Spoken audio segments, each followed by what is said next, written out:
Hi, Tseli. So in this week video, I'm going to talk about the importance of delegating. Why is it super critical that you learn to delegate right now? So I asked 100 of my contacts in LinkedIn, I asked them this question, why do you think is the main challenge for new leaders?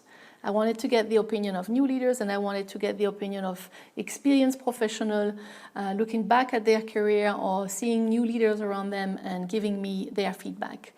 And one of the top answers that keeps coming back over and over is the main problem is they don't know how to delegate, or they don't want to delegate, or they don't want to let go, and they want to keep everything on their own, like doing everything on their own. So why is it so important that you learn to delegate? I'll give you 3 reasons, there's many more. But first of all, you are now a manager or a leader, you have a new job, you have new responsibilities. You need to make room for those new tasks.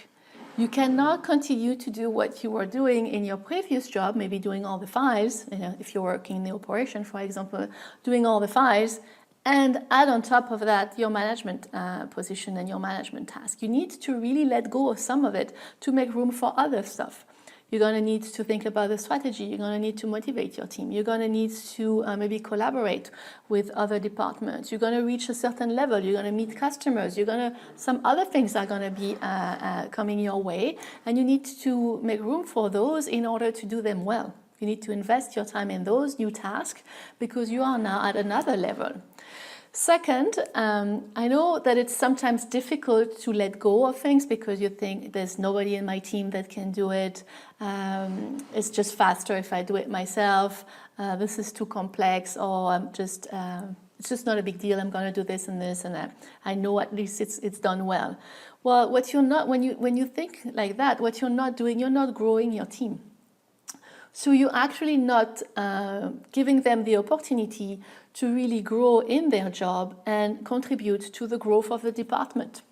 So you're not really building the trust in them, you're not investing anything in them. So there's like this, it doesn't go both ways. So that's really important for you to realize that if you keep everything on your own, then you're not actually contributing to the development overall of the department.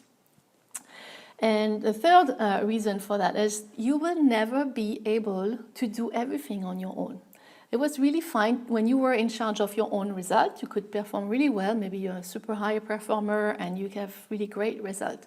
But you cannot do that for 5, 10, 8%. Now you're responsible for their results. Now you're in the seat, you're driving seat, and you have to let them do the action. You have to let them do the task. You have to be the one that is there to really make sure that they have everything they need in terms of training, knowledge. You have to grow them because you will never be able to really do that to achieve the result. The result that you have to achieve now are much higher than the one that you had to achieve when you were just one individual in charge of your own performance. Now you're in charge of the performance of the whole team. So you need to think about that and realize how much work needs to be done in order to achieve those goals. You cannot do that on your own. That's why you have a team. So realizing that will really help you. So how do we start to delegate? How do we start, do the first step? When we're super busy and we think nobody can do it, well, the first thing is just pick a task. You do baby step. First, you pick one task. And you look around in your team and you decide, who am I going to assign this task to? Maybe it's one individual, maybe it's 2 or 3, maybe it's going to be all of them. What do they need to learn in order to perform that task? What kind of training do I need to give them? So let's say if you pick one individual and you want to delegate one task, you're going to meet with this individual and you're going to tell why you are meeting. So I'm thinking to delegate this task to you because I think it's good now that you learn to do that as part of your growth and your development. I would like to work with you to really invest time to train you on doing this new task. And you tell them why you are thinking about them, because you think maybe they'll be the right person. Maybe they are very good at a particular aspect of the task. And you tell them why. And you also tell them that you're going to be checking on them. So you don't want to micromanage at that moment. You don't want to say, I'm going to delegate something to you and be always on their back to see if they're doing it well and always correcting them by looking over if they're doing a mistake or not. You just give them some training, and you tell them, okay, you can ask me as many questions as you want. If you're feeling stuck or if you have a doubt, you just come to me. Otherwise, I'm going to check on you tomorrow. I'm going to check on you in 1 week. And you just, so they expect that you will come, and then you check on them. How is it going? Do you have any question? Like, did you understand that part? And you struggle with anything? You're just checking on them, assessing if they got it, if they know what they are doing, if they feel confident in what they are doing, and if they need more training, you will feel. At that moment, you will feel it. And then as you're going, as you're building the trust and the knowledge, and as they are doing the task, then you just space the time, the frequency where you're checking on them. So, okay, I'll let you do that this week. I want you to really own it. Just come to me if you have any doubts, but I won't be checking on you until next week. And then this is how you delegate the first one. So you do that one time, and then you pick another task, and you do that with another person, or maybe with another set of person. And I know it takes time, it's an investment, but at the end of the day, you don't have to do this task anymore. Now you've invested in somebody, you've grown somebody's knowledge, you invested in them, you build the trust with this person, and you're building a team spirit also. You know, we're all responsible, we're all growing. As I'm growing, you're growing too, and this is what we're sharing together. All right, so I think that I really would like you to really reflect on that and ask yourself, is there anything that I can delegate to my team right now?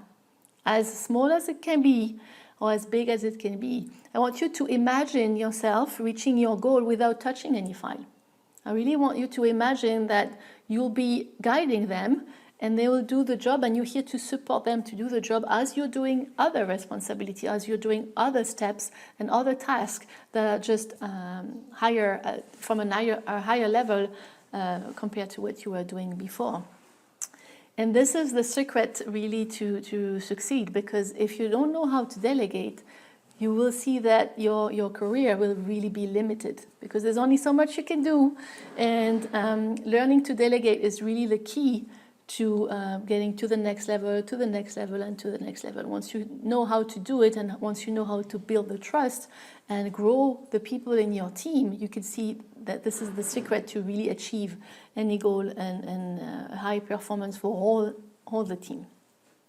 All right, so I think that's, I hope that's going to help you this week. And of course, if you want more of those videos, if you want to connect with me, you can. But you can also subscribe to my newsletter or my tribe by going to happymanaging.com/tribe, and you can subscribe and connect with me and be part of the Happy Managing tribe. Okay, I wish you a very good week, and I'll see you next week. Bye.